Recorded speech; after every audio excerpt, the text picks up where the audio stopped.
Ghanshyam Maurya, Azamgarh, UP. इन्होंने सवाल पूछा है कि काफी लोग ऐसा कहते हैं कि स्त्री ये नरक का द्वार है। इस कारण समाज पर क्या असर हुआ है? जब मैंने सावरकर की सीरीज शुरू की, तब शुरुआत में सावरकर और मनुस्मृति यही हिस्सा लिया था। मनुस्मृति में भी इसी ढंग के वाक्य है, स्त्री न स्वातंत्र्य मर्हति, स्त्री को स्वतंत्रता नहीं है, वो पाप फैलाने वाली व्यक्ति है, उस पर हमेशा देखरेख रखनी होती है, नहीं तो वो किसी की भी पुरुष के साथ में संबंध बना लेती है। न जात देखती है, न वर्ण देखती है, न कुछ देखती है, ना उसका रूप देखती है, बस पुरुष मिला कि उसके साथ सोने के लिए तैयार हो जाती है। इस ढंग के वो कुछ वाक्य है। बचपन में पिता ने उसको संभालना चाहिए, जवानी में पति ने संभालना चाहिए, और बुढ़ापे में उनके बेटों ने उसको संभालना चाहिए। यानी सुरक्षा देने तक का सवाल नहीं है, संभालना चाहिए, क्योंकि वो पतित होती है।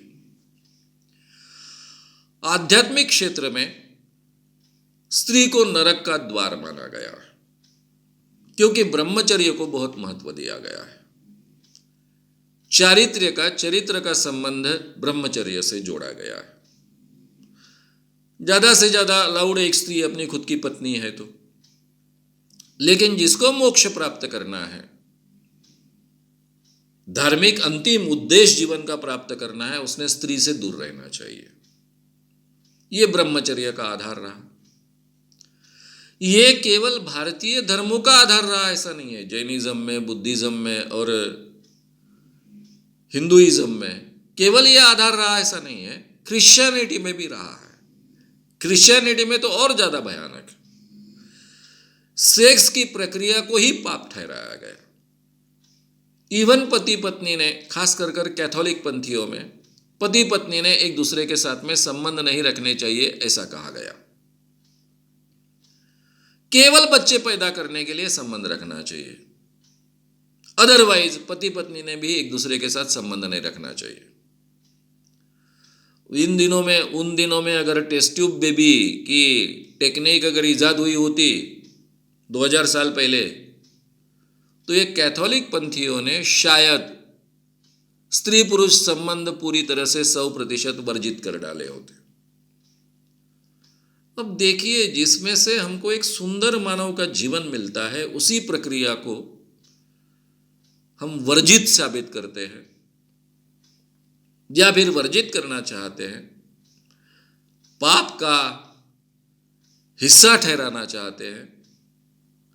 और जो माँ अपने बच्चे के लिए इतनी मेहनत लेकर बच्चे को पालती है, बड़ा करती है, जिस कारण बच्चा पैदा होता है, उसी प्रक्रिया को और उस माँ को पाप की खान तय करता है, तो नेचुरली उसके परिणाम तो मानव जाति को भुगतने पड़ने वाले हैं। और इसीलिए इतने हजारों सालों से ये परिणाम मानव जाति भुगत रही है।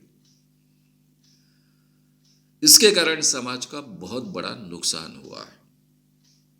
समाज बहुत पिछड़ा। जिस समाज में 50% लोगों को दबाकर रखा जाएगा, उसका विकास होना संभव नहीं है। और 50% तो स्त्री की संख्या होती है। जो हमको संख्या हमारी जनसंख्या में दिखाई नहीं देती, उसके पीछे हम बच्चियों को मार डालते हैं। नेचर में तो 50% पैदा होते हैं, करोड़ों की संख्या में हमेशा 50% होते हैं, तो हम करते हैं। इस कारण समाज का बड़ा नुकसान हुआ, स्त्री जाति का नुकसान हुआ। और स्त्री को पाप की खान मानना, सेक्स को निषिद्ध करना, उसको पाप ठहराना, यह इंसान के जीवन की सबसे बड़ी भूल है। वो अपने पर किए हुए उपकार को भी भूल जाना है। जिस प्रक्रिया से हमारी निर्मित होती है, वो गंदी कैसी हो सकती है? जो हमें माँ पाल पोस कर बढ़ाती है, दूध पिलाती है, वही स्त्री गंदी कैसी हो सकती है? वो स्त्री सेक्स करेगी तभी बच्चा पैदा करेगी ना, वैसे तो बच्चा पैदा नहीं होगा, और बच्चा पैदा होगा तो ही हमें जीवन मिलेगा ना। तो जो चीज सबसे पवित्र माननी चाहिए उसी को हमने गंदा तय किया, तो उसके परिणाम हमको भुगतने पड़ने वाले हैं, वो भुगतने पड़ रहे हैं हम, और वो भुगत रहे हैं। कम से कम अभी तो हमने उसमें बदलाव करना चाहिए। स्त्री को महान देवी मानने की आवश्यकता नहीं, एक इंसान का दर्जा देना चाहिए। वो इंसान है, बराबरी के इंसान है, उसके बिन ये सृष्टि चल नहीं सकती है, पुरुष के बिन भी ये सृष्टि चल नहीं सकती है। हाँ, आज के दिनों में तय किया जा सकता है कि एक वीर्य की बैंक बनाई जाए और पुरुषों के बिन स्त्रियां जिंदगी भर जिए, तो वो भी जीवन कोई बहुत अच्छा जीवन नहीं है। दोनों की आवश्यकता इस नेचर में है, इंसान के जीवन में है। स्त्री और पुरुष समान है, दोनों को इक्वल जीने का अधिकार है, दोनों को इक्वल महत्व होना चाहिए, इक्वल अवसर होना चाहिए। ये जो आज की हमारी विचारधारा है वो बहुत अच्छी विचारधारा है, उसको हमने स्वीकारना चाहिए, सही माने में अपने जीवन में अमल में लाना चाहिए, तभी इस समाज का और मानव जाति का भला होगा।